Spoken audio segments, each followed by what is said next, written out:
ஓப்பனிங்ல பூமியை நோக்கி ரொம்ப வேகமா வந்துகிட்டு இருக்க ஒரு எரிக்கலை காமிக்கிறாங்க. அந்த எரிக்கல் நம்ம பூமியோட வளிமண்டலத்துக்குள்ள நுழைஞ்சதுமே கொஞ்சம் கொஞ்சம் உடைஞ்சு போயிருது. ஆனா இன்னுமே அந்த எரிக்கல் ரொம்ப பெருசா இருக்கு போல இருக்கு. பூமிக்குள்ள வேகமா விழுந்துகிட்டு இருக்கு. இந்த மாதிரி எரிக்கற்களை பத்தி ரேடியோல பேசிட்டு இருக்காங்க. டெய்லியுமே நம்ம பூமியில இந்த மாதிரிதான் எக்கச்சக்கமான எரிக்கல் விழுந்துகிட்டே தான் இருக்கும். ஆனா என்ன, பூமியோட வளிமண்டலத்துக்குள்ள வந்ததுமே அது எல்லாமே எரிஞ்சு சாம்பலா போயிடும் அப்படின்ற மாதிரி ரேடியோல சம்பந்தமே இல்லாம இந்த எரிக்கற்களை பத்தி பேசிட்டு இருக்காங்க. இப்போ கொஞ்ச நேரத்துக்கு முன்னாடி ஒரு பெரிய பீஸ் விழுந்துச்சுல, அந்த பீஸை தான் காமிக்கிறாங்க. ஆக்சுவலா அது அவ்வளவு பெரிய பீஸ் கிடையாது போல இருக்கு. ஒரு சின்ன கூழாங்கல் சைஸ் தான் இருக்கு. அது நேரா ஒரு கார்ல படுது. இதனால அந்த காரோட கண்ணாடி மட்டும்தான் லைட்டா கிராக் ஆகுது. மத்தபடி ஒன்னும் பெருசாலாம் இல்ல. சரி, இந்த ரேடியோல எதுக்காக எரிக்கலை பத்தி பேசிட்டு இருக்காங்கன்னா, நாளைக்கு ஒரு மிகப்பெரிய எரிக்கல் பூமிக்கு ரொம்பவே பக்கத்துல கிராஸ் பண்ணி போக போகுது போல. அது மட்டும் இல்ல, அந்த எரிக்கல்ல தொடர்ந்து குட்டி குட்டி எரிக்கற்கள் வந்துகிட்டு இருக்கு. இதனால பூமிக்கு ஒண்ணுமே ஆபத்து இல்ல. ஆனா அந்த எரிக்கல் குட்டி குட்டியா வருதுல, அது எல்லாமே எரிக்கல் பொழிவு மாதிரி பாக்குறதுக்கு ரொம்ப அழகா இருக்கும். அதனாலதான் எரிக்கலை பத்தி ரேடியோல பேசிட்டு இருக்காங்க போல இருக்கு.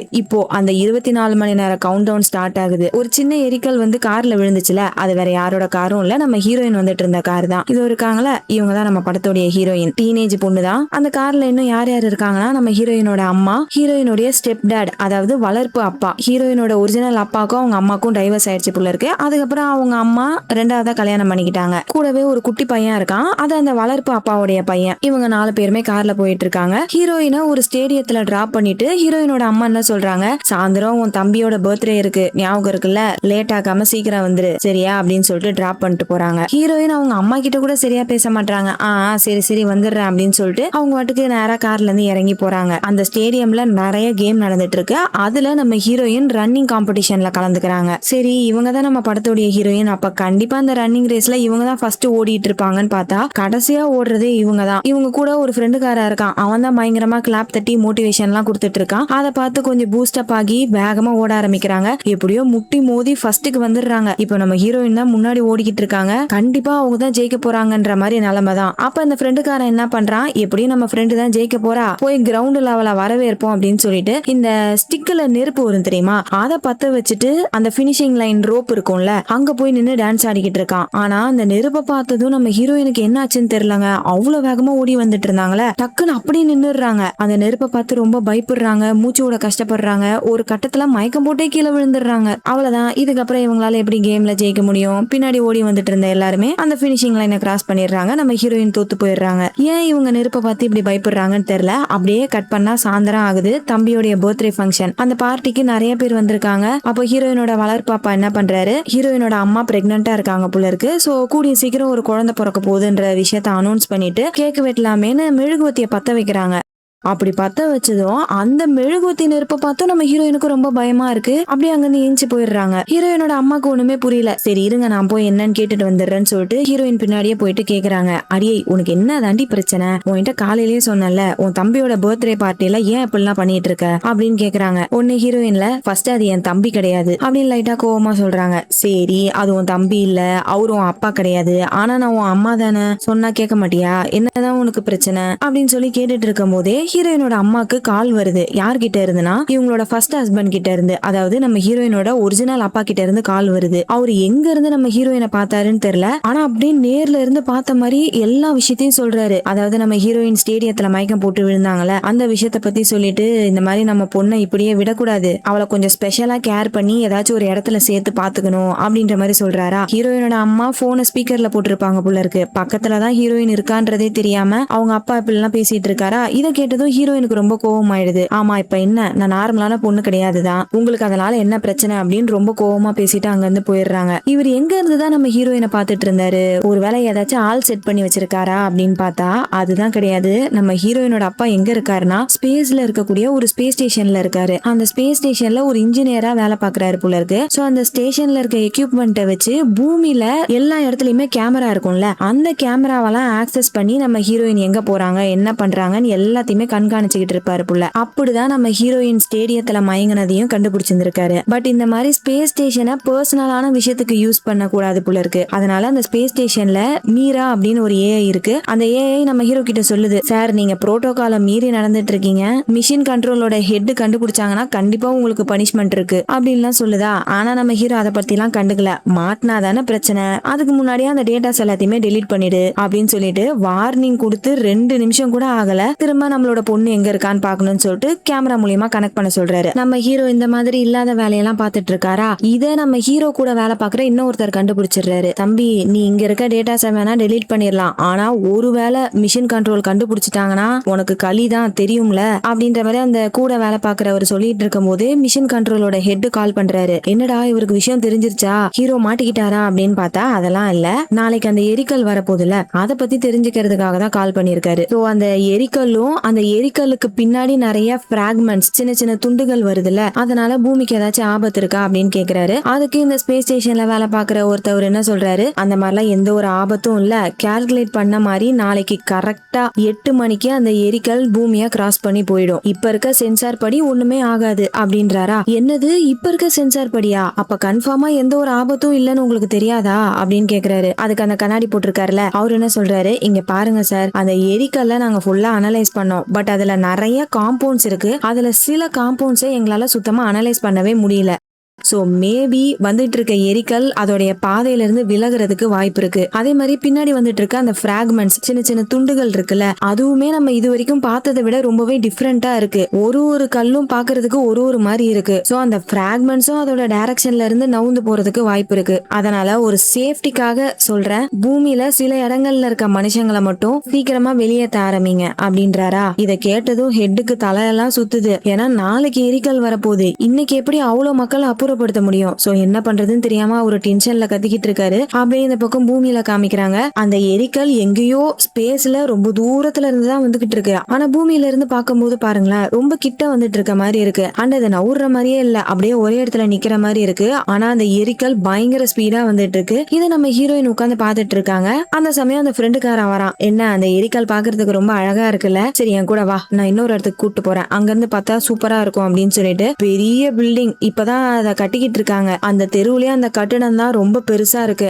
அதோடைய மொட்டை மாடியை கூட்டு போய் காமிக்கிறான். அங்க இருந்து பாக்குறதுக்கு அந்த எரிக்கல் ரொம்பவே அழகா இருக்கு. அதை பார்த்து ரசிச்சுட்டு நம்ம ஹீரோயின் வீட்டுக்கு வராங்களா. அவங்களோட ரூமுக்கு வந்தா அவங்க ரூமையே 2ஆ ஸ்பிளிட் பண்ணி வச்சிருக்காங்க. நடுவுல ஒரு பெரிய டேப்பு போட்டு இவங்களுக்கு ஒரு சைடு, இன்னொரு சைடு அவங்க தம்பிக்கு புள்ள இருக்கு. என்னோட சைடு வரக்கூடாதுன்னு அந்த தம்பிக்காரனை மிரட்டி வச்சிருக்காங்க. பட் இருந்தாலுமே ஹீரோயின் இல்லாத சமயம் இந்த பையன் ஹீரோயின் சைடு போயிருக்கானா. இப்போ ஹீரோயின் உள்ள வந்ததும் அதை பாத்துடுறாங்க. டேய் உன்னை இங்க வரக்கூடாதுன்னு தாண்டா சொன்னேன், ஓடுறா அப்படின்னு துரத்தி விடுறாங்க. இல்லக்கா நீங்க தான் பார்ட்டியில கேக்க சாப்பிடாம போயிட்டீங்க, அதான் உங்களுக்காக ஒரு பீஸை கொண்டு வந்திருந்தேன் அப்படின்னு சொல்லிட்டு அந்த கேக் பீஸை வச்சுட்டு இவனோட இடத்துக்கு போயிடுறான். உடனே ஹீரோயின் லைட்டா சிரிச்சுட்டு அந்த கேக் எடுத்து சாப்பிட்டுட்டு இருக்காங்க. அப்படியே சாப்பிட்டுக்கிட்டே கேக்குறாங்க, நாளைக்கு அந்த எரிக்கல் விழுறத பாக்க போறியா, எல்லாருமே அது பாக்குறதுக்கு ரொம்ப அழகா இருக்கும்னு சொல்றாங்களே, நீ போய் பார்க்க போறதானே அப்படின்னு கேக்குறாங்க. அதுக்கு அந்த தம்பிக்காரன் சொல்றான், இல்லக்கா நாளைக்கு அப்பாக்கு வேலை இருக்கான், அது மட்டும் இல்ல ஸ்கூல் நாளைக்கு தான் முதல் நாள் திறக்கிறாங்க, முதல் நாளே லீவ் போடக்கூடாதுன்னு அப்பா ஸ்கூலுக்கு போக சொல்லிட்டாருக்கா, என்னால அதை பார்க்க முடியாது அப்படின்ட்டு கொஞ்சம் லைட்டா சோகமா சொல்றான். ஏன்னா இவனுக்கு அந்த எரிக்கலை பார்க்கணும்ன்றது ரொம்ப ஆசை. பட் அவனால போக முடியலையா. இவன் இப்படி சோகமா சொல்றத பார்த்துட்டு ஹீரோயினுக்கு ஒரு மாதிரி ஃபீல் ஆயிடுது. சரி இங்க வா அப்படின்னு சொல்லிட்டு அவங்களோட சைடு கூப்பிட்டு ஒரு பைனாகுலரை கொடுக்குறாங்க. அது பாத்தியா ஒரு பெரிய கட்டடம் இருக்குல்ல, அந்த இடத்துக்கு நான் இன்னைக்கு போனேன், அங்க இருந்து பார்க்கும்போது எரிக்கல் ரொம்ப சூப்பரா தெரிஞ்சு, நீ இந்த பைனாகுலரை யூஸ் பண்ணி அந்த இடத்துக்கு போய் நாளைக்கு பார்த்தனா கண்டிப்பா அந்த எரிக்கல் பாக்குறதுக்கு ரொம்ப அழகா இருக்கும் அப்படின்னு சொல்லிட்டு அந்த பைனாகுலரை தம்பி கிட்ட கொடுத்துடுறாங்க. இவன் அப்படியே ஜாலியா சிரிச்சுக்கிட்டே அந்த பைனாகுலரை வாங்கிட்டு வந்துடுறான். அப்புறம் நம்ம ஹீரோயினோட ஃப்ரெண்டுக்கார மெசேஜ் பண்றான், நாளைக்கு அந்த எரிக்கல் பொழிவு நடக்கும்போது நம்ம லைட் ஹவுஸுக்கு போலாமா, அங்க நீச்சல் அடிச்சுக்கிட்டே அந்த எரிக்கல் பொழிவை பார்த்தா ரொம்ப சூப்பரா இருக்கும், என்ன வரியா அப்படின்ற மாதிரி ஹீரோயின் கிட்ட கேட்டு மெசேஜ் பண்றான். பட் நம்ம ஹீரோயின் அதுக்கு பெருசா எதுவுமே ரெஸ்பான்ஸ் பண்ணல. அப்படியே போனை கீழே வச்சுட்டு தூங்குறதுக்காக ட்ரெஸ் மாத்த போறாங்க. அப்பதான் அவங்களோட உடம்ப காமிக்கிறாங்க. அவங்களோட ஒரு பக்கம் ஃபுல்லா நெருப்பு காயம் பட்ட தழும்பா இருக்கு. அவங்களுக்கு என்னதான் ஆச்சுன்னு தெரியல. சோ மேபி ஏதாச்சும் ஃபயர் ஆக்சிடென்ட் நடந்திருக்கும், அதனாலதான் அவங்க நெருப்பை பார்த்தாலே மாதிரி பயப்படுறாங்கன்னு நினைக்கிறேன். இப்ப அப்படியே கட் பண்ணா அடுத்த நாள் எல்லாருமே ரொம்ப ஆவலா காத்துக்கிட்டு இருக்க விஷயம் நடக்க போகுது. இன்னும் 45 நிமிஷத்துல அந்த எரிக்கல் பூமியை கிராஸ் ஆகி போக போகுது போல இருக்கு. இத பத்தி தான் ரேடியோல பரபரப்பா பேசிட்டு இருக்காங்க. அப்படி இந்த பக்கம் ஸ்பேஸ் ஸ்டேஷனை காமிக்கிறாங்க. இப்ப வரைக்குமே அந்த எரிக்கலை திரும்ப திரும்ப செக் பண்ணிக்கிட்டு இருக்காங்க.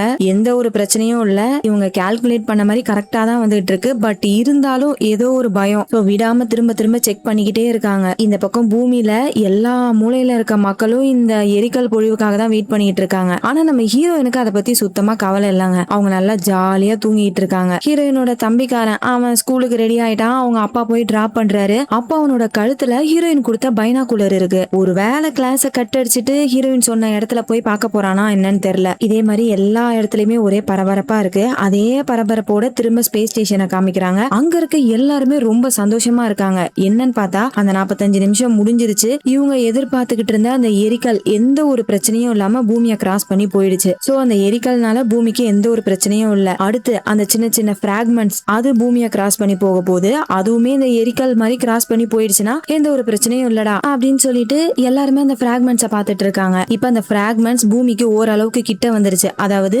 நம்மளோட நிலவை கிராஸ் பண்ணி வரப்போகுது. அந்த சமயம் அந்த பிராக்மெண்ட்ஸை ஃபுல்லா அனலைஸ் பண்ணி பார்க்கும்போதுதான் அவங்களுக்கு ஒரு மிகப்பெரிய அதிர்ச்சி. என்னன்னா இவங்க ஒரு கால்குலேட் பண்ணிருப்பாங்களே, இந்த மாதிரி பூமிக்கு பக்கத்துலதான் அது கிராஸ் ஆகி போக போகுது, பூமி மேல மோதாது அப்படின்னு நினைச்சிட்டு இருந்திருப்பாங்களே. ஆனா இப்ப பார்த்தா அந்த பிராக்மெண்ட்ஸ் உடைய பரப்பளவு ரொம்ப பெருசா இருக்கு. அதாவது இதுக்கு முன்னாடி ரொம்ப தூரமா இருக்கும் போது கொஞ்சம் பிராக்மெண்ட்ஸ் மட்டும் தான் தெரிஞ்சிருக்கும். இப்ப கிட்ட வந்தக்கு அப்புறமேட்டு தான் அவங்களுக்கு தெரியுது இவங்க கால்குலேட் பண்ணி வச்சதை விட ஏகப்பட்ட பிராக்மெண்ட்ஸ் வந்துகிட்டு இருக்கு. சோ இவங்க பார்க்காத அந்த மறைஞ்சிருந்த பிராக்மெண்ட்ஸ் இருக்குல்ல, அது எல்லாமே கண்டிப்பா பூமி மேல மோத போகுது. சோ அதை இப்பதான் அவங்க கண்டுபிடிக்கிறாங்க. இதனால பூமிக்கு மட்டும் ஆபத்து இல்ல, இவங்க இருக்கக்கூடிய ஸ்பேஸ் ஸ்டேஷனும் டேமேஜ் ஆக போகுது. இந்த பக்கம் அந்த பூமியில இருக்க ஹெட்டுக்காரன் வேற கத்திக்கிட்டு இருக்கான். டே என்னடா ஆச்சு, என்ன கண்டுபிடிச்சீங்க, சொல்லி தொலைங்க அப்படின்னு கத்திக்கிட்டு இருக்கான். ஸ்டேஷன்ல இருக்க எல்லாருக்கும் அல்லு இல்ல, அட போடா சொட்ட, ஃபர்ஸ்ட் நாங்க தப்பிக்கணும்டா அப்படின்னு சொல்லிட்டு அந்த ஹெட் பாயில மியூட் போட்டு தப்பிக்கிற வேலையை பாக்குறாங்க. இன்னும் 7 நிமிஷத்துல அந்த பிராக்மெண்ட்ஸ் எல்லாமே ஸ்பேஸ் ஸ்டேஷனை மோத போகுது. அதுக்குள்ள இவங்க தப்பிச்சாகணும். ஆனா இந்த மொத்த ஸ்டேஷனையும் நவுத்துறது பாசிபிள் கிடையாது. அதனால அந்த ஸ்பேஸ் ஸ்டேஷன்ல டிரான்ஸ்போர்ட் ஏரியா இருக்கும்ல, அதை மட்டும் தனியா பிரிச்சு அது மூலியமா தப்பிச்சு போயிடலாம்னு சொல்லிட்டு ஹீரோ அந்த வேலையை பாக்குறதுக்காக போறாரு. அப்படி போன ஹீரோக்கு இப்ப அவரோட பொண்ணை நினைச்சு பயமா இருக்கு. இந்த பிராக்மெண்ட்ஸ்னால பூமியில எந்தெந்த ஏரியால எல்லாம் டேமேஜ் ஆக போகுதுன்னு அந்த மீரா ஏஐ கிட்ட கேக்குறாரு. அதுவும் அனலைஸ் பண்ணி பார்த்துட்டு ஆஸ்திரேலியா, நியூசிலாந்து, சவுத் கொரியா இந்த மாதிரி நிறைய இடங்களை சொல்லுது. அதுல ரொம்பவே முக்கியமா நம்ம ஹீரோயின் இருக்கக்கூடிய ஊரும் தான். அங்கேயும் தான் இந்த பிராக்மெண்ட்ஸ் எல்லாமே உழப்போது போல இருக்கு. ஹீரோக்கு என்ன பண்றதுன்னு தெரியல. உடனே இந்த விஷயத்த பொண்ணு கிட்ட சொல்லணும்னு சொல்லிட்டு கால் பண்றாரு. ஆனா நம்ம ஹீரோயின் தான் ரொம்ப கோவமா இருக்காங்களே. நம்ம ஹீரோயின் போனே எடுக்க மாட்டாங்க. இவரு இஷ்டத்துக்கு மெசேஜ் பண்றாரு. இன்ஸ்டாகிராம், வாட்ஸ்அப், ஜிமெயில், டெலகிராம் இந்த மாதிரி என்னென்ன சோசியல் மீடியால எப்படிலாம் கான்டாக்ட் பண்ண முடியுமோ எல்லாத்துலயுமே மெசேஜ் பண்றாரு. ஆனா நம்ம ஹீரோயின் அது எதையுமே பார்க்காம லேப்டாப்பை க்ளோஸ் பண்ணிடுறாங்க. ஃப்ரெண்டுக்காரனுக்கு மெசேஜ் பண்ணலாமேன்னு போனை எடுத்தா அதுலயுமே ஏகப்பட்ட மெசேஜா வருது. ஹீரோயினுக்கு டென்ஷன் ஆயிடுது. போன் அட்டன் பண்ணி இப்ப என்னதான் உங்களுக்கு வேணும் அப்படின்னு கேக்குறாங்களா. அப்ப ஹீரோ சொல்றாரு, உடனே இப்பவே ஜன்னல் வழியா வெளியே பாரு, வானத்தை பாரு அப்படின்றாரு. ஹீரோயின் ஜன்னல் வழியா வெளியே பாக்குறாங்க. அதே மாதிரியே மேல ஸ்பேஸ்ல ஹீரோ ஜன்னல் வழியா வெளியே பாக்குறாரு. அந்த எரிக்கல் ஸ்பேஸ் ஸ்டேஷனை டேமேஜ் பண்ண ஆரம்பிச்சிருச்சு. ஒரே ஒரு வார்த்தை தான் பொண்ணு கிட்ட சொல்றாரு, ஓட ஆரம்பி அப்படின்றாரு. அடுத்த நிமிஷமே நம்ம ஹீரோ ஒரு இடத்துல இருந்தாருல, அந்த இடமும் காலி. அவருக்கு என்ன ஆச்சுன்னு தெரியல. ஆனா இந்த பக்கம் அப்படியே பூமியா காமிக்கிறாங்க. ஹீரோயின் வானத்தை பாக்குறாங்க. இவங்க இருக்கிற இடத்துல ஒரே ஒரு பீஸ் வந்து விழுது. அப்படி விழுந்ததுமே அதோடைய ஃபோர்ஸ் இருக்குல்ல, அதுவே அவ்வளவு பெருசா இருக்கு. ஹீரோயின் வீட்டுல இருக்க ஜன்னல் கிணல் எல்லாம் உடைஞ்சு போயிடுது. ஒரு பீஸுக்கே இப்படின்னா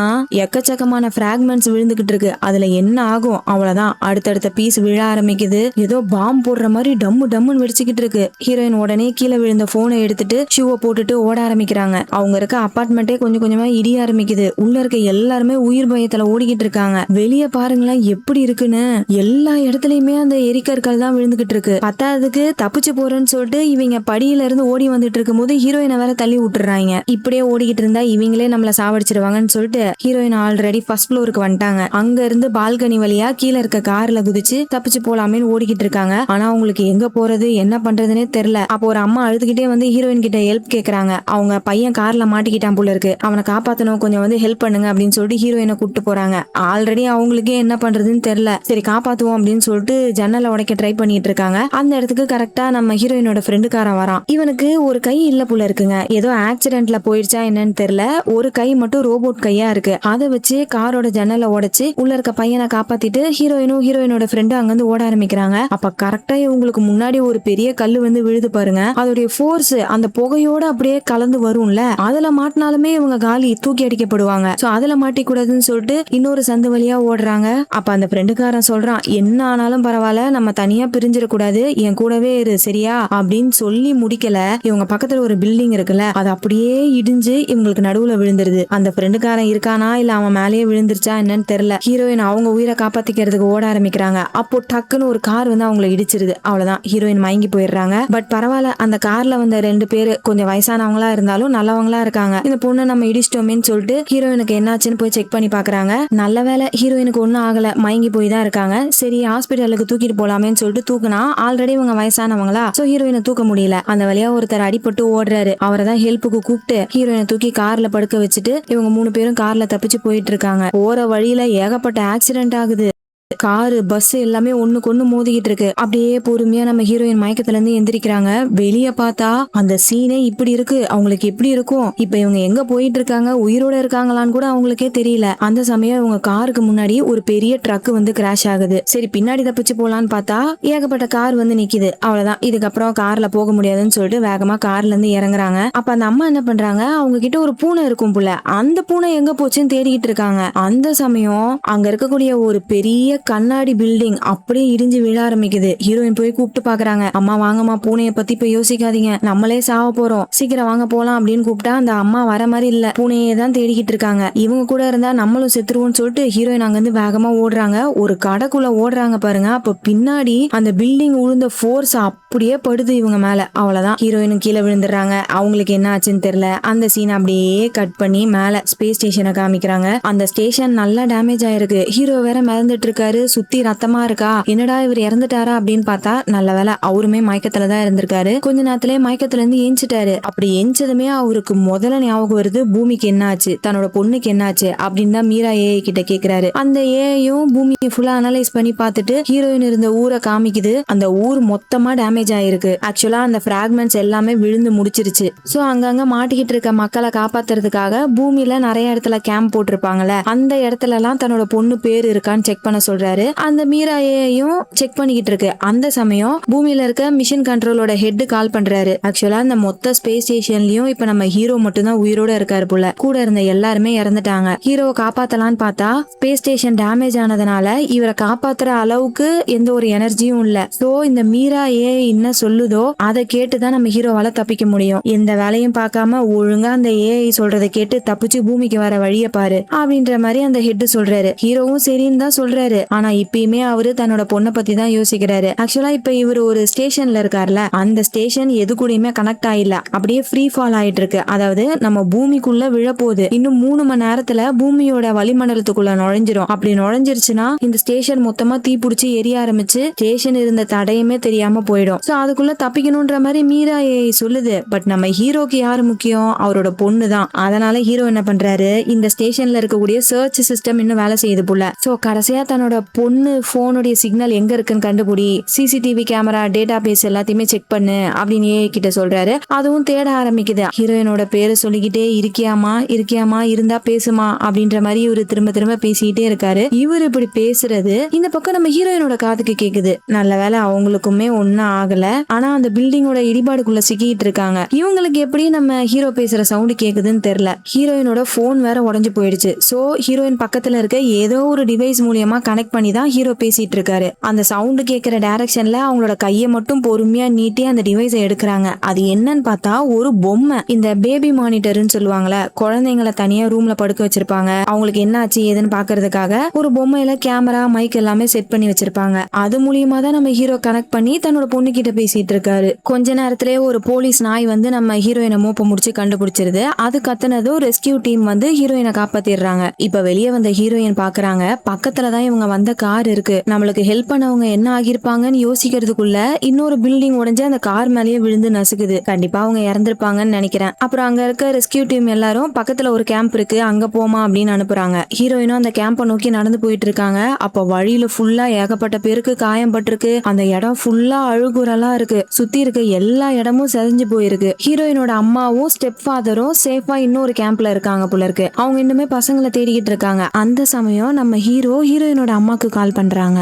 இந்த மாதிரி நம்ம பொண்ணு சேஃபா தான் இருக்கா அப்படின்னு சொன்னதுக்கு அப்புறமேட்டு தான் அவங்களுக்கு நிம்மதியாகுது. ஆனா இன்னும் அந்த குட்டி பையன் ஸ்டெப் ஃபாதரோட பையன் எங்க இருக்கான்னு தெரியல. அவனுக்கு என்ன இருக்குமோ அப்படின்னு பதறும் போது ரெஸ்கியூ டீம்காரங்க சொல்றாங்க, அந்த பையன் ஸ்கூல்ல இருக்க எல்லாரையுமே சேஃபா இந்த கேம்புக்கு தான் கொண்டு வந்துட்டு இருக்காங்களாம். சோ கண்டிப்பா அதுலதான் நம்ம பையனும் இருப்பான்னு சொல்லிட்டு அவங்க பெருமூச்சு விடுறாங்க. எப்படியோ நம்ம ஃபேமிலியில இருக்க எல்லாரும் சேஃபா தாண்டா இருக்கும்னு சொல்லிட்டு அவங்க நிம்மதி ஆயிடுறாங்க. ஆனா நம்ம ஹீரோயின் இந்த பக்கம் அழுதுட்டு இருக்காங்க. ஏன்னா அவங்களுக்கு நல்லாவே தெரியும் அந்த தம்பிக்காரன் கண்டிப்பா ஸ்கூல் போயிருக்க மாட்டான். ஏன்னா ஹீரோயின் தானே பைனாகுலரை கொடுத்தாங்க. சோ கண்டிப்பா எரிக்கலை பார்க்கணும்னு சொல்லிட்டு அந்த பெரிய கட்டடத்துக்கு தான் போயிருப்பான். அப்படி போனவனுக்கு என்ன ஆச்சுன்னு தெரியலன்னு சொல்லிட்டு அவங்க அழுகுறாங்க. அண்ட் நம்ம ஹீரோயினை கூட்டு போறதுக்கு ஹீரோயினோட அம்மாவால வர முடியாது. நடுவுல இருக்க பிரிட்ஜ் ஃபுல்லா டேமேஜ் ஆயிடுச்சு புள்ள. சோ நம்ம ஹீரோ சொல்ற டைரக்ஷனை கேட்டு ஹீரோயினா தான் ஹீரோயினோட அம்மா கிட்ட போகணும். ஆனா இப்ப தம்பிக்காரன் வேற அங்க மாட்டிக்கிட்டு இருக்கான்னு தெரியுதா. அது அப்பா கிட்ட சொன்னதும் அவரு அந்த பில்டிங் ஃபுல்லா ஸ்கேன் பண்ணி பாக்குறாரு. அந்த கட்டடம் 77% டேமேஜ் ஆயிருக்கு. எப்ப வேணா இடிஞ்சு விழலான்ற அளவுக்கு ஆபத்தான நிலைமையில இருக்கு. அதனால ஹீரோ சொல்றாரு,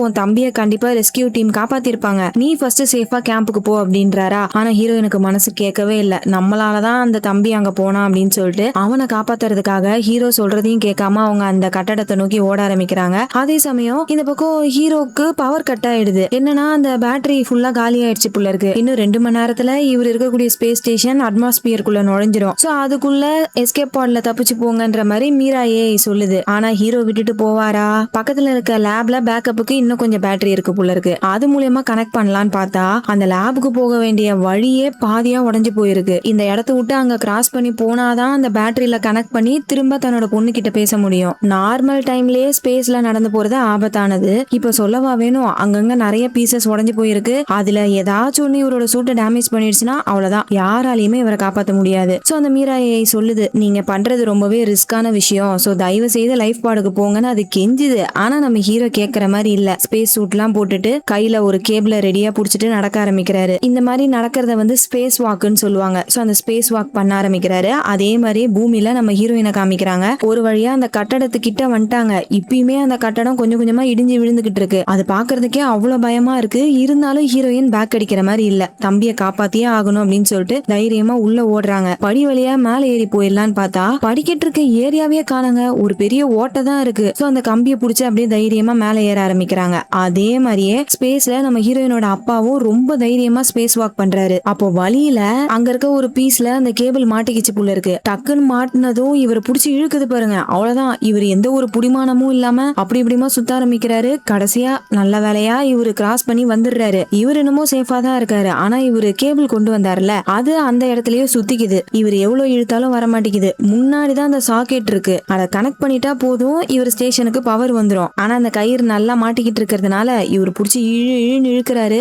இப்படியே இழுத்துக்கிட்டே இருந்தாருன்னா கண்டிப்பா அந்த கேபிள் டேமேஜ் ஆயிடும். இருந்தாலும் நம்ம ஹீரோக்கு வேற வழி தெரியல. இருக்கிறதே இந்த ஒரு வழிதான் அப்படின்னு சொல்லிட்டு புடிச்சு இழுன்னு இழுத்து கடைசியா எப்படியோ கனெக்ட் பண்ணிடுறாரு. இந்த பக்கம் நம்ம ஹீரோயினும் பொறுமையா மேலே ஏறி வந்துடுறாங்க. இவங்க நினைச்ச மாதிரியே அந்த தம்பிக்காரன் அங்கதான் மாட்டிக்கிட்டு இருக்கான். படிக்கட்டு இல்லாததுனால அவனால இறங்க முடியல. சோ அவனை குதிக்க சொல்லி ஹீரோயின் புடிச்சுக்கிறாங்க. மேல நம்ம ஹீரோ கேபிள கனெக்ட் பண்ணதுனால திரும்ப பவர் கிடைச்சிருச்சு. தன்னோட பொண்ணு கிட்ட பேச ஆரம்பிச்சிட்டாரு. ஹீரோயின் கிட்ட அந்த பொம்மை இருக்குல்ல, அதோட கேமரா மூலியமா நம்ம ஹீரோயின் எங்க இருக்காங்க, எப்படி இருக்காங்க எல்லாத்தையுமே ஹீரோ பார்த்துட்டு தான் இருக்காரு. சோ ஹீரோயின் அந்த பில்டிங் குள்ள வந்துட்டாங்கன்னு ஹீரோக்கு தெரிஞ்சிருச்சு. இவளை இப்ப எப்படியாச்சும் சேஃபா வெளியே எடுத்துட்டு போகணும்னு சொல்லிட்டு மீரா கிட்ட அந்த ஃபுல் பில்டிங்கையும் ஸ்கேன் பண்ணி எந்த இடத்து வழியா நம்ம பொண்ணால தப்பிச்சு வெளியே வர முடியும்னு பார்க்க சொல்றாரு. அதுவும் ஸ்கேன் பண்ணி பார்த்துட்டு ஒரு வழியை சொல்லுதா. ஹீரோயினும் அந்த வழியில போய் பாக்குறாங்க. அங்கேயும் படிக்கட்டு இல்ல, பெரிய பள்ளம் தான் இருக்கு. எப்படி மேலே ஏறி வந்தாங்களோ அதே மாதிரிதான் கீழே இறங்கி போகணும். அந்த பையனை முதுகுல ஏத்திக்கிட்டு கீழே இறங்கலான்னு போகும்போது திடீர்னு அந்த பில்டிங் ஷேக் ஆக ஆரம்பிக்குது. அவ்வளவுதான், ஹீரோயின் தடுமாறி கீழே விழுந்துடுறாங்க. அவங்க பொம்மையும் கீழே விழுந்து உடைஞ்சு போயிருது. இதனால கனெக்ஷன் கட் ஆயிடுது. ஹீரோவால ஹீரோயினுக்கு என்ன ஆச்சுன்னு பார்க்க முடியல. ஆனா ஹீரோயின் சேஃபா தான் இருக்காங்க. ஒரு கம்பியை புடிச்சிட்டு இருக்காங்க. அப்படியே பொறுமையா கீழே இறங்கி வந்து பொம்மையை எடுத்துடுறாங்க. ஆனா அந்த பொம்மை உடைஞ்சு போயிருக்கிறதுனால அதை வச்சு தன்னோட அப்பா கிட்ட ஹீரோயினால பேச முடியல. சரி நம்ம சீக்கிரம் ஃபர்ஸ்ட் வெளியே போயிடலாம்னு சொல்லிட்டு 2 பேரும் ஓடி வராங்க. கரெக்டா அவங்க அந்த பில்டிங்கை விட்டு வெளியே வந்து ஒரு செகண்ட் கூட ஆகல, மொத்த மொத்த கட்டிடமும் அப்படியே கொலாப்ஸ் ஆகி கீழே விழுந்துருது. எப்பயுமே இந்த மாதிரி பெரிய கட்டடம் உடஞ்சி கீழே விழுந்தா என்ன ஆகும், அதுல இருந்து பயங்கரமான ஃபோர்ஸ் வரும்ல, அதுல மாட்டினாலுமே தூக்கி அடிக்கப்படுவாங்க, பயங்கரமா அடிப்படும். அதுல மாட்டிக்கூடாதுன்னு சொல்லிட்டு பக்கத்துல இருக்க ஒரு கடையில போய் லாக் பண்ணிக்கிறாங்க. வெளியில அந்த பில்டிங் உடஞ்சி விழுவுற சவுண்ட்லாம் பயங்கரமா கேட்டுட்டு இருக்கு. அந்த சமயம் நம்மளுக்கு ஒரு சின்ன பிளாஷ்பேக் காமிக்கிறாங்க. என்னன்னா ஹீரோயினோட அம்மாவும் அப்பாவும் முன்னாடி ஒன்னா இருந்திருப்பாங்கல்ல, அந்த சீன்ஸை காமிக்கிறாங்க. அப்ப நம்ம ஹீரோயினுக்கு ஒரு 8 வயசு, புதுசா ஒரு வீட்டுக்கு குடியேறி இருக்காங்க. நம்ம ஹீரோ லிப்ட்ல எல்லா பொருளையுமே ஏத்திட்டு வந்துட்டு இருக்காரு. அப்ப நம்ம ஹீரோயின் விளையாடுறன்ற பேர்ல லிப்டுக்குள்ள போயிட்டு எல்லா பட்டனையும் அழுத்தி விட்டுறாங்க. அதனால என்னாச்சுன்னு தெரியல, திடீர்னு லிப்ட் அப்படியே ஸ்ட்ரக் ஆயிடுச்சு. கதவை சுத்தமா திறக்கவே முடியல. உள்ள இருக்க ஹீரோயின் அழுவ ஆரம்பிக்கிறாங்க. வெளியே நம்ம ஹீரோவும் அந்த கதவை திறக்க எவ்வளவோ போராடிக்கிட்டு இருக்காரு. ஆனா அவரால் சுத்தமா திறக்க முடியல. பட் அவர் பண்ண தப்பு என்னன்னா, இவரா அந்த டோரை திறக்க முயற்சி பண்ணதுதான். இந்த மாதிரி அவர் புடிச்சு இழுத்துக்கிட்டே இருக்கிறதுனால ஆல்ரெடி அந்த லிப்ட் வேற ஸ்ட்ரக் ஆயிருக்கா. சோ அங்க இருக்க வயர்லாம் ஷார்ட் சர்க்கியூட் ஆகி நெருப்பு பிடிச்சிக்கிச்சு. எவ்வளவு நேரம் போராடியும் இவரால அந்த கதவை திறக்கவே முடியல. அந்த லிப்ட் ஃபுல்லா நெருப்பு பரவி பட்டன்லாம் உருக ஆரம்பிச்சிருச்சு. அந்த அளவுக்கு நெருப்பு. அதுக்கப்புறம் எப்படியோ ரெஸ்கியூ டீம் வந்து காப்பாத்திட்டாங்க. அந்த நெருப்புனால பட்ட காய தழும்பு தான் நம்ம ஹீரோயினோட உடம்புல இன்னுமே இருந்திருக்கும். சோ இந்த மாதிரி ஒரு சின்ன பிளாஷ்பேக்கை காமிச்சு அப்படியே கட் பண்றாங்க. ஹீரோயின் இப்ப அந்த கடையில இருந்து வெளியே வந்து பாக்குறாங்க. எல்லா இடமுமே ஒரே புகையா இருக்கு. இவங்களால பக்கத்துல என்ன இருக்குன்னு கூட பார்க்க முடியல, அந்த அளவுக்கு புகை. இந்த குட்டி பையன் வேற சும்மா இருக்க மாட்டான், அங்கேயும் இங்கேயும் ஓடிக்கிட்டு இருக்கானா. டே எங்கடா போற, ஓடாதடா, நில்லுடா அப்படின்னு சொல்லிட்டு தம்பிய வேற துரத்தி போயிட்டு இருக்காங்க. ஆக்சுவலா இவன் ஏன் அப்படி ஓடிக்கிட்டு இருக்கானா, அங்கங்க நிறைய லைட் எரிஞ்சுக்கிட்டு இருக்கு. அதை பார்த்துதான் அவன் அப்படி இப்படிமா ஓடிக்கிட்டு இருக்கான். இதை அந்த குட்டி பையன் கெஸ் பண்ணிடுறான். அக்கா நீங்க சொன்னீங்களே உங்களோட பொம்மை மூலியமா தான் உங்க அப்பா கிட்ட நீங்க பேசிட்டு இருந்தீங்க, ஆனா இப்பதான் அந்த பொம்மை உடஞ்சு போயிடுச்சு, எப்படி அப்பா உங்ககிட்ட பேசுவாரு? பட் அவர் ஸ்பேஸ் ஸ்டேஷன்ல இருக்கிறதுனால அவரால் எந்த டிவைஸுக்கு வேணா கனெக்ட் பண்ண முடியும். ஒருவேளை அவர் இங்க இருக்க டிராபிக் லைட்டு அப்புறம் மத்த லைட்ஸ் எல்லாத்துலயுமே கனெக்ட் பண்ணி நம்மளுக்கு வழி காட்டினார்னா அப்படின்ற மாதிரி ஒரு விஷயத்த சொல்றான். ஹீரோயினுக்கும் அப்பதான் ஸ்ட்ரைக் ஆகுது.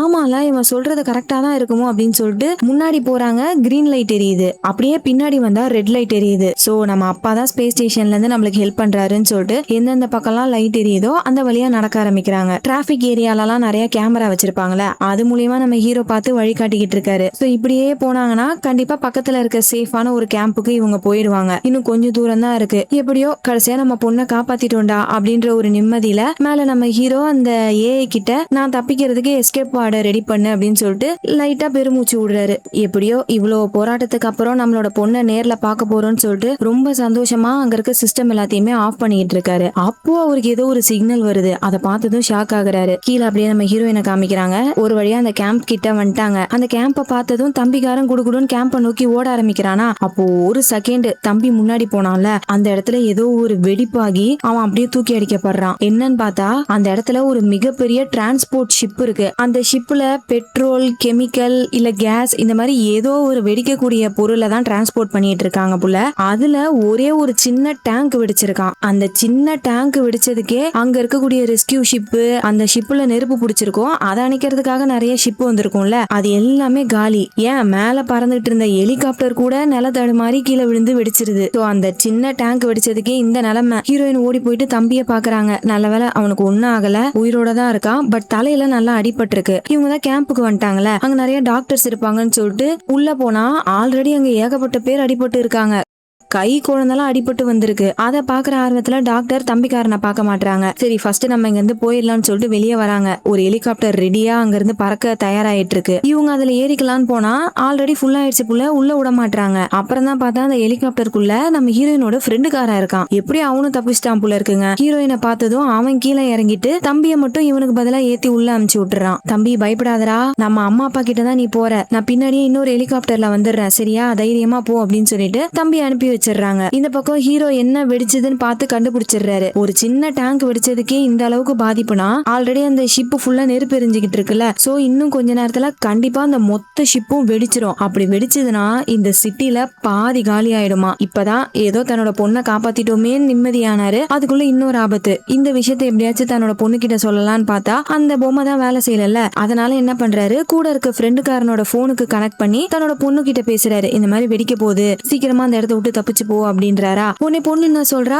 அப்படியாப்பா அப்ப சீக்கிரமா இங்க இருக்க எல்லார்கிட்டயும் நான் சொல்லி எல்லாரையும் போக சொல்றேன் அப்படின்றா. ஆனா ஹீரோ என்ன சொல்றாரு, இங்க பாரு ஆல்ரெடி சின்னதா ஒரு வெடிப்பு நடந்ததுக்கே அங்க காப்பாத்துறதுக்காக வந்த ஷிப் எல்லாமே காலி. திரும்ப இன்னொரு டீம் வந்தாதான் அங்க இருக்க எல்லாரையுமே காப்பாத்த முடியும். ஆனா அப்படி புது டீம் வரதுக்குள்ள கண்டிப்பா அந்த ஷிப் வெடிச்சிரும். ஒருவேளை நீ போய் இந்த மாதிரி வெடிக்க போது எல்லாரும் ஓடுங்கன்னு சொன்னாலும் யாரும் நம்ப மாட்டாங்க. அப்படியே நம்பினாலும் எல்லாரும் பேனிக் தான் ஆவாங்களே தவிர யாருமே தப்பிச்சு போக மாட்டாங்க. சோ மத்தவங்களை காப்பாத்துறேன்னு சொல்லிட்டு நீ போய் மாட்டிக்காம பக்கத்துல ஒரு பங்கர் இருக்கு, அங்க போறதுக்கு நான் வழி சொல்றேன், சீக்கிரமா ஓடி போய் ஒளிஞ்சிக்கோ அப்படின்றாரு. ஆனா ஹீரோயினுக்கு இதுல சுத்தமா இன்ட்ரெஸ்ட் இல்ல. இன்னும் எத்தனை நாள் தான்ப்பா இப்படியே நான் ஓடிக்கிட்டே இருக்கிறது, கண்டிப்பா அவங்களை எப்படியாச்சும் காப்பாத்தணும் அப்படின்னு சொல்றா. உடனே இந்த ஃப்ரெண்டுக்காரன் என்ன பண்றான், அவன் நேவல் ஸ்கூல்ல தான் படிச்சிருப்பான் புள்ள. இந்த கடற்படை சம்பந்தமா ஸ்கூல் இருக்கும் தெரியுமா, அங்கதான் படிச்சிருப்பான் புள்ள இருக்கு. அவன் என்ன சொல்றான், இந்த மாதிரி பெரிய ஷிப்ல நெருப்ப கண்ட்ரோல் பண்றதுக்கு ஒரு சிஸ்டம் இருக்கும், அதை ஆன் பண்ணீங்கனாலே போதுமே அந்த ஷிப்பு வெடிக்காதே அப்படின்றான். பட் நம்ம ஹீரோ ஆல்ரெடி அதை ட்ரை பண்ணி பார்த்துட்டாரு புள்ள இருக்கு. அந்த ஷிப்பு ரொம்ப பழசா இருக்கிறதுனால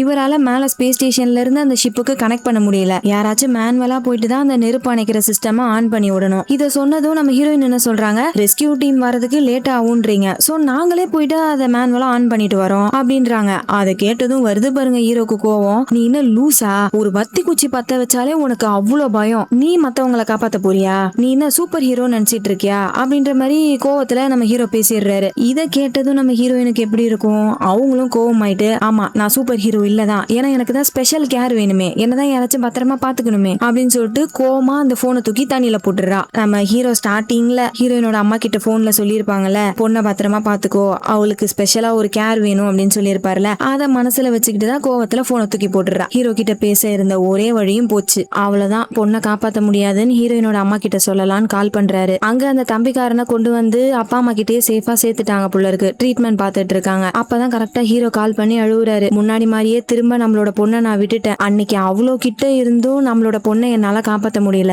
இப்போ இவ்வளவு தூரத்துல இருந்து எப்படி என்னால காப்பாத்த முடியும்னு முட்டாள்தனமா யோசிச்சுட்டு இருந்திருக்கேன்ல, நான் ஒரு கோழை, நான் தோத்துட்டேன் அப்படிலாம் சொல்லிட்டு அழுவுறாரா. இதெல்லாம் கேட்டுட்டு அந்த அம்மா திட்டுவாங்கன்னு பார்த்தா அப்படியே அதுக்கு ஆப்போசிட்டா, ஏங்க இப்படிலாம் பேசுறீங்க, நீங்க என்ன பசியில இருக்கீங்களா, பசியா இருந்தா இப்படிதான் உங்க மூளையே வேலை செய்யாது, ஃபர்ஸ்ட் போய் சாப்பிடுங்க, இங்க பாருங்க இப்பத்திக்கு உங்களால மட்டும்தான் நம்மளோட பொண்ணை காப்பாத்த முடியும் அப்படின்லாம் சொல்லி பயங்கரமா மோட்டிவேஷன் பண்றாங்களா. இதுல நம்ம ஹீரோ நல்லா பூஸ்டப் ஆயிட்டு எப்படி நம்ம பொண்ணை காப்பாத்தலாம்னு யோசிக்க ஆரம்பிக்கிறாரு. ஆனா அவருக்கே அங்க ஒரு பெரிய ஆப்பு காத்துக்கிட்டு இருக்கு. இவரு ஒரு கேபிள கஷ்டப்பட்டு இங்க இருந்து ஆப்போசிட்டுக்கு போய் கனெக்ட் பண்ணாருல, அதை வேற நல்லா டைட்டா புடிச்சு இழுத்து தானே போட்டிருப்பாரு. அப்படி டைட்டா இழுத்ததுனால கொஞ்சம் கொஞ்சமா அந்த கேபிள் பிய ஆரம்பிக்குது. இது நம்ம ஹீரோக்கு வேற தெரியல, தெரியாமலே பொண்ணை எப்படி காப்பாத்தலாம்னு யோசிச்சுட்டு இருக்காரு. இந்த பக்கம் ஹீரோயினோட ஃப்ரெண்டும் ஒரு சின்ன போட் எடுத்துட்டு அந்த பெரிய ஷிப்பு கிட்ட வந்துடுறாங்க. அங்க வந்தா அந்த ஃப்ரெண்டுக்காரன் பெரிய எக்ஸ்பர்ட்டா இருப்பான்னு பார்த்தா அவனே அந்த நேவல் ஸ்கூல்ல ஃபெயில் ஆயிட்டான் போல இருக்கு. சரி வா பாத்துக்கலாம், எதையாவது கண்டுபிடிச்சு எப்படியா பண்ணுவோம் அப்படின்னு சொல்லிட்டு அந்த ஷிப்புக்குள்ள ஏறி போறாங்க. இந்த மாதிரி பெரிய ஷிப்ல எல்லாம் அங்கேயே டைரக்ஷன் போட்டிருப்பாங்க, எது எது எங்க இருக்குன்னு கரெக்டா அம்புக்குறி போட்டு வச்சிருப்பாங்க. அதை பார்த்து ஃபாலோ பண்ணி போயிட்டு இருக்காங்க. ஆனா அந்த ஷிப்பு பயங்கர சூடா இருக்கு, இவங்களால செவுத்த தொட கூட முடியல, அந்த அளவுக்கு சுடுது. இவங்க போற டைரக்ஷன்ல வேற ஒரு இடத்துல நெருப்பு எரிஞ்சுக்கிட்டு இருக்கு. அதை பார்த்து பயந்து நம்ம ஹீரோயின் அப்படியே உட்கார்ந்துடுறாங்க. ஏதோ ஹெல்ப் பண்றேன்னு வீரவசனம் எல்லாம் பேசினேன், இப்ப என்னன்னா பொம்மையை கட்டி பிடிச்சிட்டு உட்கார்ந்து இருக்க, வாமா எஞ்சி வாமா எதா பண்ணு அப்படின்றான். ஆனா நம்ம ஹீரோயின் எந்திரிக்கிற மாதிரி இல்ல, பேய் பிடிச்ச மாதிரி உட்கார்ந்து இருக்காங்க. சரி ஓகே, நீ அப்படியே பொம்மையை வச்சுனே உட்காந்துரு, நான் ஏதாச்சும் பிளான் பண்றேன் அப்படின்னு சொல்லிட்டு என்ன பண்ணலாம்னு யோசிச்சுட்டு இருக்கான். இது ஒண்ணு என்னோட பொம்மை கிடையாது, இது மூலியமா தான் நான் எங்க அப்பா கிட்ட பேசுவேன், ஆனா இப்ப அது உடஞ்சு போயிடுச்சு அப்படின்றாங்களா. அடி பாவி, இதை தானே நீ முதல்ல சொல்லியிருக்கணும், இங்க குடு அப்படின்னு சொல்லிட்டு அந்த பொம்மையை வாங்கி இந்த ஃப்ரெண்டுக்காரன் சரி பண்ணிடுறான். சோ திரும்ப நம்ம ஹீரோ அந்த பொம்மை மூலியமா கனெக்ட் பண்ணி பொண்ணு கூட பேச ஆரம்பிக்கிறாரு. இங்க பாரு பேசுறதுக்கெல்லாம் டைம் இல்ல, நான் வழி சொல்றேன், சீக்கிரமா போயிட்டு அந்த சுவிட்சை ஆன் பண்ணுங்க அப்படின்னு சொல்லிட்டு வழி சொல்ல ஆரம்பிக்கிறாரு. அப்படியே ஃபாலோ பண்ணிட்டே போய் ஒரு வழியா அந்த சுவிட்சை கண்டுபிடிச்சிடுறாங்க. இவன் ஆன் பண்ணா அது ஆன் ஆகவே மாட்டேங்குது. சோ அந்த சுவிட்ச் ஆன் ஆகாததுனால இவங்க கையாலேயே தான் அங்க இருக்க வால்வை திருப்பணும். சோ அந்த வால்வு இங்கதான் இருக்கும்னு சொல்லிட்டு டப்புன்னு அந்த ஃப்ரெண்டுக்காரன் கதவை திறக்கிறான் பாருங்க. ஆனா அங்கேயுமே நெருப்பு எரிஞ்சிட்டு இருந்திருக்கும் போல. இவன் டக்குன்னு திறந்ததும் அப்படியே அந்த ஃபோர்ஸ்ல இவன் தூக்கி அடிக்கப்படுறான். அவ்வளவுதான், நெருப்பை பார்த்தது நம்ம ஹீரோயினுக்கு என்ன ஆகும், அப்படியே பேய் அடைஞ்ச மாதிரி உட்கார்ந்துடுறாங்க. இந்த ஃப்ரெண்டுக்காரன் வேற மயங்கிட்டான். அதே சமயம் மேல அந்த கேபிள் கொஞ்சம் கொஞ்சமா அறுத்துக்கிட்டு இருந்துச்சுல, அது மொத்தமா பிஞ்சுக்கிச்சு. மறுபடியும் சிக்னல் கட் ஆயிடுது. திரும்ப ஹீரோ தன்னோட பொண்ணு கிட்ட பேசணும்னா அவர் அந்த கேபிளை கனெக்ட் பண்ணி ஆகணும். ஆனா அந்த கேபிள் தான் அருந்து போச்சுல, எப்படி அவரால் கனெக்ட் பண்ண முடியும்? சோ அவருக்கு இருக்கிற கடைசி வழி இந்த மீரா ஏஐக்கு ஒரு இடத்துல இருந்து பவர் வரும்ல, அந்த பவரை யூஸ் பண்ணி தன்னோட பொண்ணு கிட்ட பேச முடியும். ஆனா அதுக்கு இந்த மீரா ஏஐ ஆஃப் பண்ணணும். என்னதான் அது ஒரு ஏஐயா இருந்தாலும் இவ்ளோ நேரம் அந்த ஏஐ தான் இவருக்கு ஹெல்ப் பண்ணிருக்கு. சோ நம்ம ஹீரோக்கு கொஞ்சம் எமோஷனலா இருக்கா, அந்த எமோஷனலோடய அந்த ஏஐ கிட்ட பேச ஆரம்பிக்கிறாரு. மீரா, உனக்கு எதுக்காக மீரான்னு பேர் வச்சோம் தெரியுமா? ஸ்பேஸ்ல ஒரு பைனரி ஸ்டார் இருக்கு. பைனரி ஸ்டார்னா 2 ஸ்டார். அந்த 2 ஸ்டாருமே ஒண்ணுக்கு ஒண்ணு கனெக்ட் ஆயிருக்கும். ஒரு ஸ்டார் பாக்குறதுக்கு ரொம்ப பெருசா பவர்ஃபுல்லா இருக்கும், அதே மாதிரி இன்னொன்னு ரொம்ப சின்னதா இருக்கும் ஆனா பிரைட்டா இருக்கும். அந்த சின்ன ஸ்டார்னாலதான் பெரிய ஸ்டார் உயிரோட இருக்கு. அதே மாதிரி அந்த பெரிய ஸ்டார் சின்ன ஸ்டாரை பாதுகாத்துக்கிட்டு இருக்கு. இதுல ஏதாச்சும் ஒரு ஸ்டார் இல்லனாலும் ரெண்டுமே அழிஞ்சு போயிடும். சோ அந்த மாதிரி ஒரு சூப்பரான பைனரி ஸ்டாரோட பேர் தான் உனக்கு நாங்க வச்சிருக்கோம் அப்படின்ற மாதிரிலாம் ரொம்ப எமோஷனா சொல்றாரு. ஆனா அந்த ஏஐக்கு எப்படி எமோஷன் இருக்கும்? அப்படியா சார், ரொம்ப சூப்பரா இருக்கு, உங்க சாய்ஸ் சூப்பர் அப்படின்னு சொல்லிட்டு குட் லக் சொல்லிடுது ஆஃப் பண்ண சொல்லிட்டு. இவரும் மனசு கஷ்டத்தோட அந்த ஏஐ ஆஃப் பண்ணிட்டு திரும்ப தன்னோட பொண்ணுக்கு கனெக்ட் பண்ணி பேச ஆரம்பிக்கிறாரு. இன்னுமே அந்த ஃப்ரெண்டுக்கார மயங்கின நிலைமையில தான் இருக்கான். ஹீரோயின் எப்படி உட்கார்ந்து இருந்தாங்களோ அப்படியே தான் உட்கார்ந்து இருக்காங்க. இவரை எப்படியாச்சும் எழுப்பி ஆகணும்னு சொல்லிட்டு ஹீரோ என்ன பண்றாரு, அவரால் தான் எந்த டிவைஸ்ல வேணா கனெக்ட் பண்ண முடியுமே. பக்கத்துல அந்த ஃப்ரெண்டுக்கார மயங்கி இருக்கான். அவனோட கையில தான் ரோபோட் கை இருக்குல்ல, அந்த கையை ஆக்சஸ் பண்ணி அப்படியே தன்னோட பொண்ணு கையை பிடிக்கிறாரு. கொஞ்சம் கொஞ்சமா தன்னோட பொண்ணை சமாதானப்படுத்துறாரு. சாரிமா, இதுக்கு முன்னாடி அந்த லிப்ட்ல என்னால உன்னை காப்பாத்த முடியல, ஆனா இப்பயாச்சும் என்ன காப்பாத்த விடு. நம்மளுக்கு டைம் இல்ல, நான் கொஞ்சம் கொஞ்சமா விழுந்துகிட்டு இருக்கேன், இன்னும் கொஞ்ச நேரத்துல நான் இறந்துருவேன். அதுக்கு முன்னாடி நான் எப்படியாச்சும் உன்னை காப்பாத்தி ஆகணும். உன் ஃப்ரெண்டுக்கார வேற மயங்கி இருக்கான், சோ இப்ப நீ தான் ஏதாச்சும் பண்ணி ஆகணும் அப்படின்னு சொல்லிட்டு அவங்கள பயங்கரமா பூஸ்ட் அப் பண்றாரு. ஹீரோயினும் தைரியத்தை வர வச்சுட்டு ஃபயர் சூட் எடுத்து போட்டுக்கிறாங்க. எப்படியாச்சும் அந்த வால்வை ஆன் பண்ணணும்னு சொல்லிட்டு முன்னாடி போனா நெருப்பு கிட்ட போனதுமே அவங்களுக்கு கை கால்லாம் உதறுது. சுத்தமா அவங்களால முடியல. இல்லப்பா என்னால முடியாதுப்பா, ப்ளீஸ் என்ன இதை பண்ண சொல்லாதீங்க, என்னால முடியாது அப்படின்னு சொல்லிட்டு அழுதுகிட்டே நின்னுகிட்டு இருக்கா. அப்ப நம்ம ஹீரோ என்ன பண்றாரு, ஹீரோயின் சின்ன வயசா இருக்கும் போது லிப்ட்ல மாட்டி இருக்கப்போ அவங்களுக்கு பயம் தெரியாம இருக்கணும்னு ஒரு பாட்டு பாடி இருப்பாரு. அதே பாட்டை இப்ப திரும்ப பாட ஆரம்பிக்கிறாரு. அதை கேட்டது நம்ம ஹீரோ அப்படியே கொஞ்சம் அமைதியா வராங்க. இவங்களும் அப்படியே பாடிக்கிட்டே முன்னாடி நடக்க ஆரம்பிக்கிறாங்க. ஏதோ அந்த நெருப்புக்குள்ள இருந்து தன்னோட அப்பாவே கைய புடிச்சு கூட்டு போற மாதிரி அப்படியே பொறுமையா போயிட்டு அந்த வால்வை ஆன் பண்ணி விட்டுறாங்க. இதனால அந்த ஷிப்ல இருக்கக்கூடிய வாட்டர் ஸ்பிரிங்க்லர் இருக்கும்ல, அது எல்லாமே ஆன் ஆகி உள்ள எரிஞ்சுக்கிட்டு இருக்க நெருப்பு எல்லாமே அணைஞ்சு போயிடுது. இதனால அந்த ஷிப்புமே கூல் டவுன் ஆகி வெடிக்கிறது நின்னு போயிடுது. எப்படியோ ஒரு வழியா நம்மளோட பொண்ணை காப்பாத்திட்டோம்டா அப்படின்னு சொல்லிட்டு நம்ம ஹீரோ கண்ணாடி போட்டுட்டு தலையில கை வச்சுட்டு அப்படியே நிம்மதியா வெயிட் பண்ணிட்டு இருக்காரு சாவறதுக்காக. இந்த பக்கம் கரெக்டா வேலை எல்லாம் முடிஞ்சக்கு அப்புறமேட்டு அந்த ஃப்ரெண்டுக்காரன் எந்திரிக்கிறான். 2 பேரும் வெளியே வராங்க. இவங்க வெளியே வரவும் இன்னொரு ரெஸ்கியூ டீம் வரதா சொன்னாங்களே, அவங்களும் கரெக்டான டைமுக்கு வந்துடுறாங்க. வெளியே இருந்து அவங்களும் தண்ணி ஊத்தி கொஞ்சம் கொஞ்சமா அந்த நெருப்பெல்லாம் அணைச்சிக்கிட்டு இருக்காங்க. சோ ஒரு வழியா உயிர் பொழைச்சிருக்க கொஞ்சம் பேரையும் நம்ம ஹீரோயின் காப்பாத்திட்டாங்க. அப்படியே மேல நிமிர்ந்து பாக்குறாங்க. இன்னொரு எரிக்கல் பயங்கர வேகமா வந்துகிட்டு இருக்கு. பட் அது எரிக்கல் கிடையாது, நம்ம ஹீரோ இருக்கக்கூடிய ஸ்பேஸ் ஸ்டேஷன். பூமிக்குள்ள அந்த ஸ்பேஸ் ஸ்டேஷன் விழுந்ததுனால ஃபுல்லா பத்தி எரிய ஆரம்பிச்சு வானத்திலே வெடிச்சிருது. அதோட சேர்த்து நம்ம ஹீரோவும் இறந்து போயிடுறாரு. மனுஷன் செத்தும் தன்னோட பொண்ணை அவ்வளவு தூரத்துல இருந்து காப்பாத்திருக்காரு. அடுத்து நம்ம ஹீரோயின் அம்மா எங்க இருக்காங்களோ அங்க கூப்பிட்டு போறாங்க. அந்த அம்மா ஓடி போய் பொண்ணை கட்டி பிடிச்சிக்கிறாங்க. அப்போ ஹீரோயின் கண்ணுல இருக்க சோகத்தை வச்சு அவங்க புரிஞ்சுக்கிறாங்க ஹீரோ இறந்துட்டாரு அப்படின்னு சொல்லிட்டு. புரிஞ்சுக்கிட்டு திரும்ப கட்டி பிடிச்சிக்கிறாங்க. பக்கத்துல அந்த தம்பிக்காரன் இப்பதான் கண் முழிச்சிருக்கான். அவங்க கிட்ட போய் பேசிட்டு இருக்காங்களா, அப்போ பின்னாடி ஒரு கப்பல் பயங்கரமா சண்டை போட்டுட்டு இருக்காங்க. யாராது அப்படின்னு திரும்பி பார்த்தா இவளுக்கு ஹெல்ப் பண்ணாங்களா ஒரு வயசான கப்பல்ஸ். அவங்களோட பூனையுமே இன்னும் உயிரோட இருக்கு போல இருக்கு. எப்பயுமே வயசானவங்க எல்லாம் இப்படிதான் சும்மா ஏதாச்சும் சின்னதா சண்டை போட்டுட்டே இருப்பாங்க. அதே மாதிரிதான் அந்த பூனையை வச்சு சண்டை போட்டுட்டு இருக்காங்களா. அதை பார்த்து நம்ம ஹீரோயின் லைட்டா சிரிச்சு சந்தோஷமாகறாங்க. அண்ட் எப்பயுமே நம்ம ஹீரோயின் போட்டிருக்க ட்ரெஸ்ஸை பார்த்தா ஃபுல்லா கவர் ஆயிருக்கும். ஒரு பெரிய ஷர்ட் போட்டுட்டு அதுக்கு மேல கோட் போட்டுட்டு இந்த மாதிரி தான் சுத்திட்டு இருப்பாங்க. ஏன்னா அவங்களோட உடம்புல அந்த நெருப்பு காய தழும்பு இருக்குல்ல, அதை மத்தவங்க பார்த்தாங்கன்னா இவங்களுக்கு ஒரே அசிங்கமா இருக்கும்னு நினைச்சுக்கிட்டு இப்படி ஃபுல்லா ட்ரெஸ் பண்ணிக்கிட்டு இருப்பாங்க. இதனாலதான் ஸ்டார்டிங்ல அந்த ஃப்ரெண்டுக்காரன் லைட் ஹவுஸ் கிட்ட நீச்சல் அடிக்கலாம்னு கூப்பிட்டு இருந்திருப்பான்ல, அதுக்கு கூட அவங்க எதுவுமே ரெஸ்பான்ஸ் பண்ணிருக்க மாட்டாங்களே. இதுக்காக தான் அங்க போனா ஸ்விம் சூட் போட்டுட்டு நீச்சல் அடிக்கணும்னு சொல்லிட்டு தான் அந்த பையனுக்கு எந்த ஒரு ரெஸ்பான்ஸும் பண்ணிருக்க மாட்டாங்க. பட் இப்ப நம்ம ஹீரோயினுக்கு அது எல்லாமே போயிடுச்சு. ரொம்பவே ஜாலியா தன்னோட ஃப்ரெண்டு கூட பீச்ல விளையாண்டுட்டு இருக்காங்க. கூடவே அவங்களோட ஃபேமிலியும் இருக்காங்க. அவங்க அம்மாக்கு குழந்தை வேற பிறந்துருச்சு போல இருக்கு. சோ இப்படியாக நம்ம ஹீரோயின் அவங்க ஃபேமிலி கூட ரொம்ப சந்தோஷமா இருக்கிற மாதிரி காமிச்சு அப்படியே அந்த இடத்துல படத்தை முடிக்கிறாங்க. அவ்வளவுதான் மக்களே. எப்படி இருந்துச்சு இந்த படம்? ரொம்ப நாள் கழிச்சு ஒரு சூப்பரான சயின்ஸ் ஃபிக்ஷன் படம் பார்த்த ஃபீல் எனக்கு இருந்துச்சு. உங்களுக்கும் அது இருந்துச்சா அப்படின்றத கமெண்ட் செக்ஷன்ல சொல்லுங்க. அண்ட் இதே மாதிரியே நிறைய சூப்பரான படங்களை பாக்குறதுக்கு நம்ம சேனலை சப்ஸ்கிரைப் பண்ணி வச்சுக்கோங்க. அண்ட் அடுத்த ஒரு வீடியோல உங்களை மீட் பண்றேன். அது வரைக்கும் நீங்க பார்த்துட்டு இருந்தது டியான்ஷி ஸ்டோரி டைம்ஸ். நான் உங்க டியான்ஷி. பாய்.